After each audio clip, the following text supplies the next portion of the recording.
నా జీవితంలో మొదటిసారి గెలవగలవా లేదా అన్న చిన్న భయం,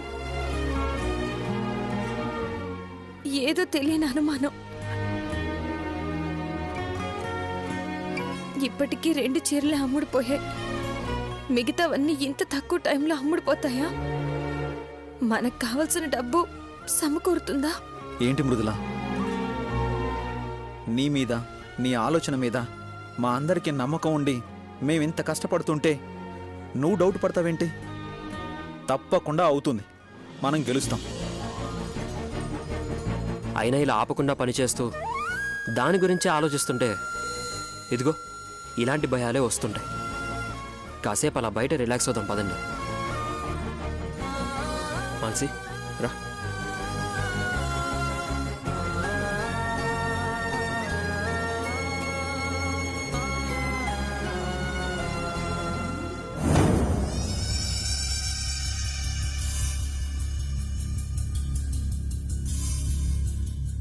ఏందక్క దెయ్యాలు తిరిగి ఆడలో రమ్మంటున్నావు?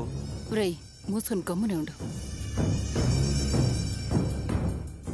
ఏందక్క తాళాలు గుర్తు ఎగరేస్తున్నావు? గమ్మునుండమని చెప్పినా కదా, సప్పుడు చేయకుండారా.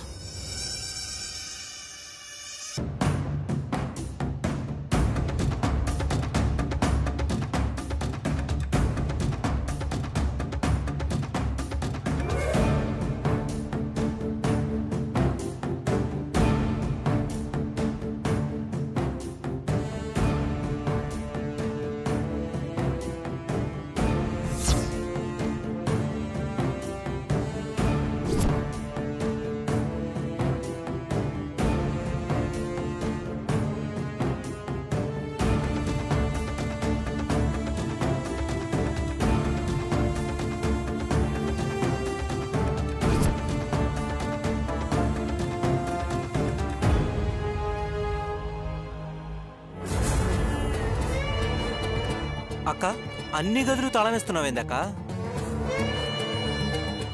ఇప్పుడు సమజైంది, వాళ్ళకి పడుకోనికి చోట్లేక నేల మీద దొర్లించాలని చూస్తున్నావు కదా. లేకపోతే ఆ దరిద్ర మొహాలకి పరుపులేసి పంక ఊపుతా కూర్చుంటా అనుకున్నావా ఏంది? గీ కానుకంతో పెట్టుకుంటే ఎట్లుంటుందో చూపించాలే. పనోళ్ళని రమ్మని చెప్పినాగా, పిలిచినావా? వచ్చేస్తుంటారక్క. అదిగో వచ్చేసారక్క. రేయ్ లోపల మంచం తెచ్చి గా స్టోర్ రూమ్లో పడేయండి. ఒక్క శాప తప్ప గాడ ఏవి ఉండటానికి వీల్లే.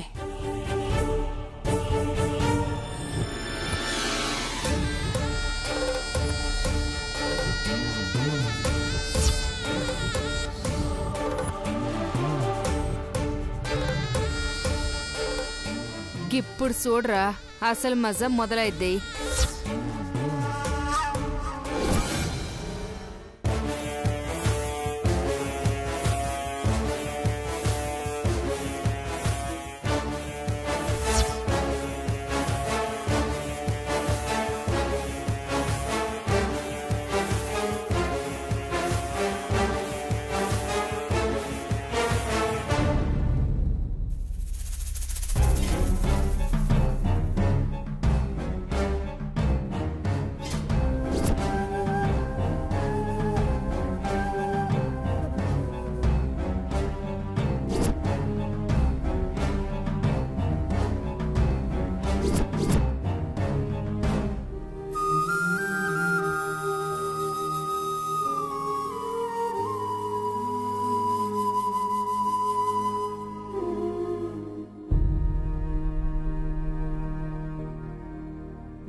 మంచం లేందే నిద్ర పట్టదు కదా, గిప్పుడేం చేస్తుందిరా? సాప మీద పండుకుంటదంటవా? ఏమో నాకెట్టా తెలుస్తుందక్క, చూడు.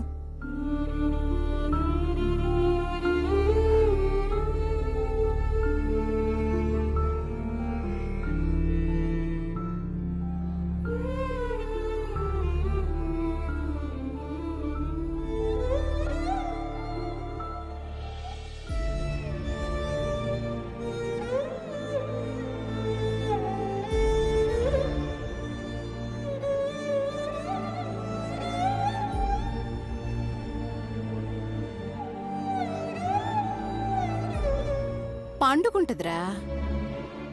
గుర్రానికి కడుపు మాడితే ఎండుగడ్డి తింటదిలే. గాట్లని మంచం లేకపోతే ఏం చేస్తుంది? పండుకుండైతే మానేది కదా.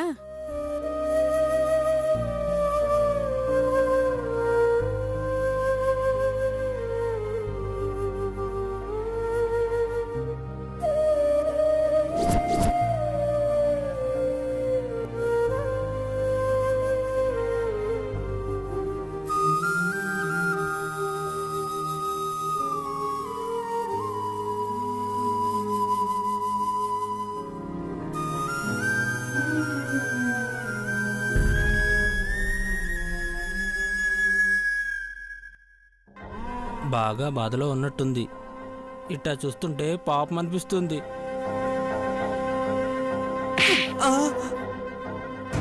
నా పొగది దాని మీద జాలు చూపిస్తావేంద్రా? ఏమో అక్క, ఒక్కోసారి పగోళ్ళని చూసినా కూడా అయ్యో పాపం అనిపిస్తుంది. మరీ ఎక్కువ కష్టపెడుతున్నావేమో అక్క. గీది కష్టమేందిరా? ఇంకా కండ్లలోంచి నెత్తు రావాలే, గప్పుడు గీ కాన్కం కడుపు మంట సల్లారుతుంది. అయినా రేపటి సంది ఎట్లాగూ ప్లాట్ఫామ్ బతికే కదా, జర ప్రాక్టీస్ అవుతుందిలే. మూసుకొని పద. ఇన్నాళ్ళు పాదాలకి తప్ప ఒంటికి తగలని నేల, ఎంత కాల్లో తిరిగే మనిషైనా, ఎంత ఎత్తుకు ఎదిగిన మనిషైనా చివరికి చేరాల్సింది ఇక్కడికే అని చెప్పే నేల.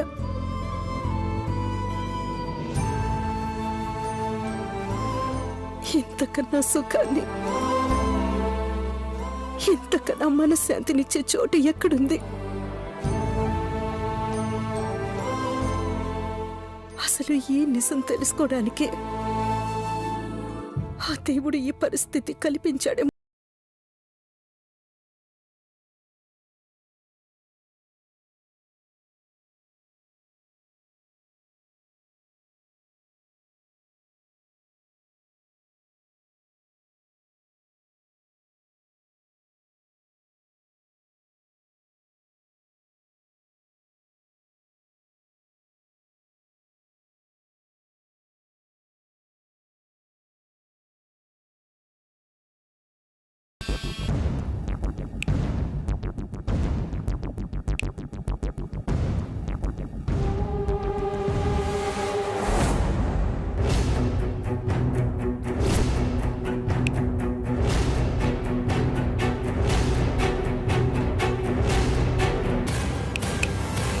ఏందే ఏదో పీకుతా పొడుస్తా అన్నారు కదా, ఏమైంది?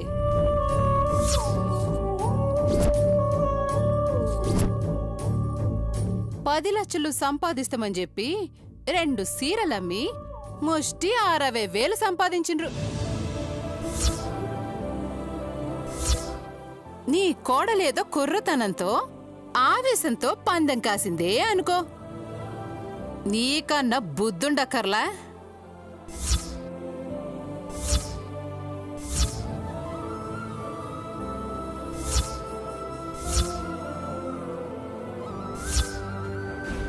అసలు గీ ఛాన్స్ కోసమే ఇన్నాళ్ల సంధి ఎదురు చూస్తాంటే గిప్పుడు వదిలేస్తానా?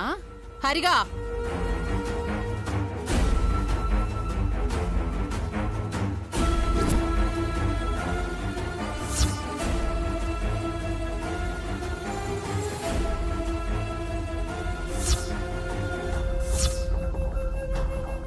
ఎసర్రా బయటికి.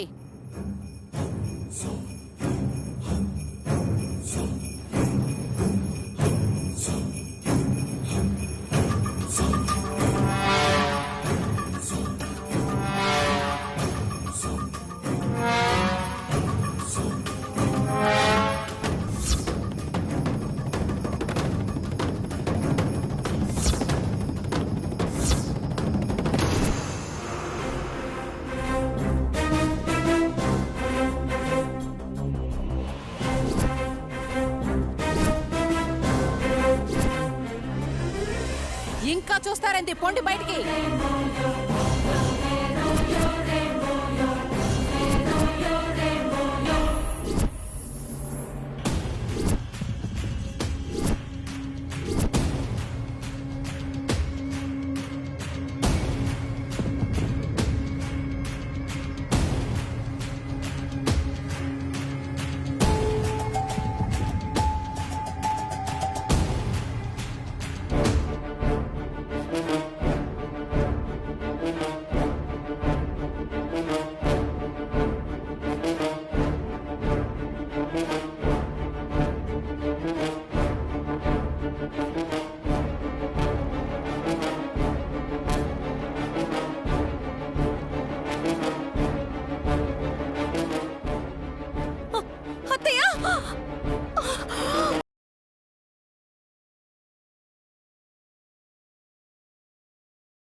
చెప్పా కదా కాసేపు ప్రశాంతంగా ఉండమని. ప్రశాంతంగా ఎలా ఉంటాం గౌరవ్? మధు గారు, ఇంకొకసారి ఏమైనా సేల్ అయిందా? లేదు మృదుల. ఏంటి మధు గారు, 2 సారీస్ వెంటనే అయిపోయాయి, తర్వాత ఒక్కటి కూడా అవ్వకపోవడం ఏంటి?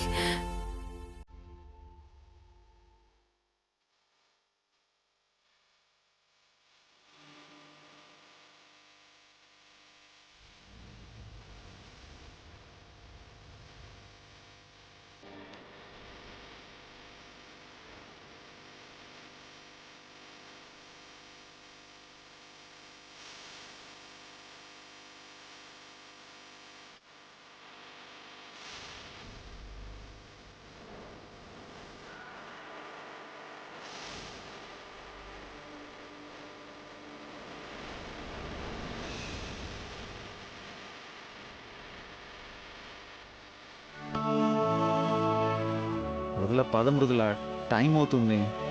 మధు గారు, ఏంటమ్మగారు మీరు ఇంకా పడుకోలేదా? ఓ, గదులన్నీ తాళం వేశారు కదా. ఎక్కడ పడుకోవాలో తెలియక ఇక్కడ కూర్చున్నారా? గదులు తాళలేయడమేంది మీకు తెలీదా?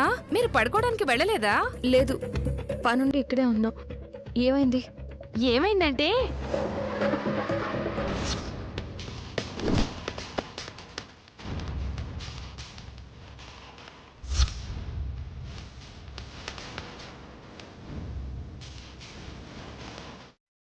ఏంటి, మా అమ్మ నేలపైన పడుకుందా? ఏం మాట్లాడుతున్నావు? అత్త నేల మీద పడుకుంటుంది. బాబా పద, గౌరవ్ పద.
ఏమైంది?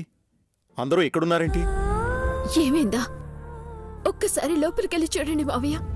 అత్త పరిస్థితి ఏందో అర్థమవుతుంది.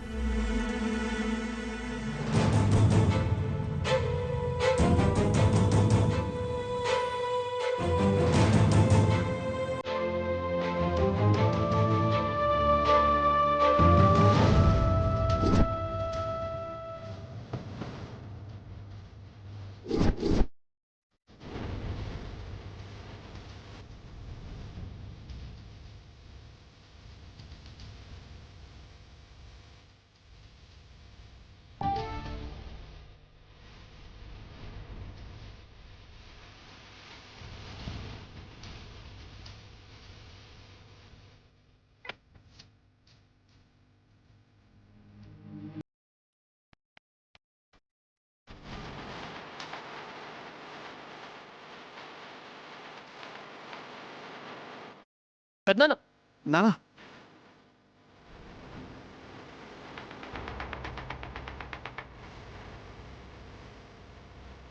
కనకం!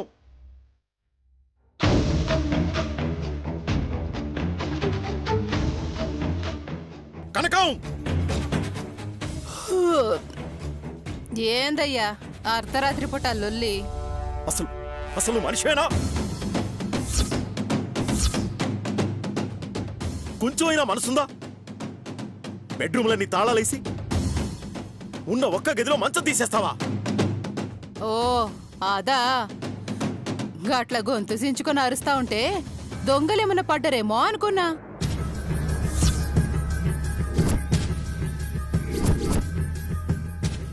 రేపు మా ఊరు నుంచి చుట్టాలు వస్తుంటారు. వీళ్ళు తల ఒక గదిలో ఉంటే మరి మా చుట్టాలు ఎక్కడుంటారు?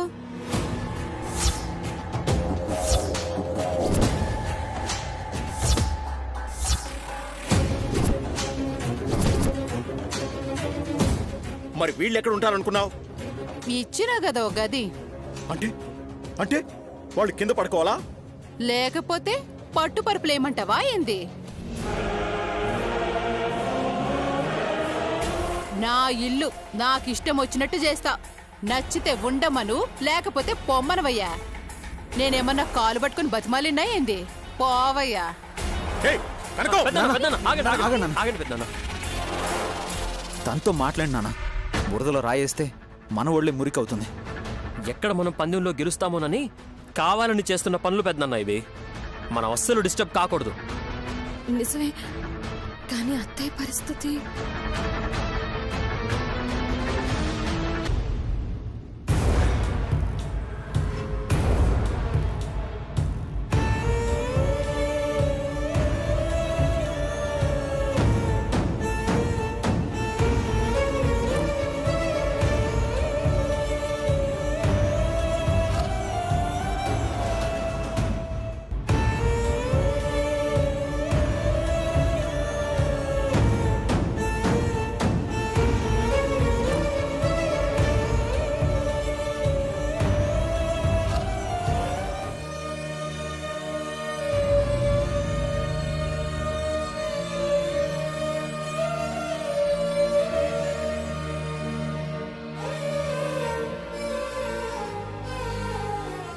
మీరింకా నిద్రపోలేదా? ఏందత్తా ఇది? నీకేంటి పరిస్థితి? ఏ ఇప్పుడు ఏమైంది? ఇంకేం కావాలి అత్తయ్య? మీరెలా బతికారు? ఎంత గొప్ప స్థాయిలో ఉండేవారు. ఈరోజు మిమ్మల్ని ఎలా చూసే పరిస్థితి వస్తుందని మేము కళ్ళ కూడా ఊహించలేదు అత్తయ్య.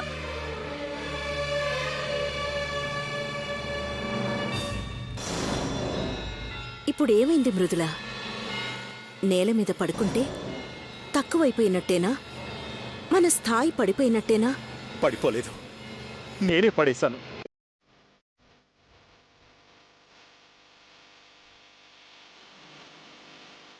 నిందపడ్డవాణ్ణి. నా బాధ ఏదో నేను పడుతూ పొమ్మనుగానే వచ్చేసి ఉండాల్సింది. ఇది రాక్షసని తెలిసి కూడా మిమ్మల్ని పిలిచి తప్పు చేశాను. అయినా చేసిన తప్పుకి శిక్ష అనుభవించాలి కదా.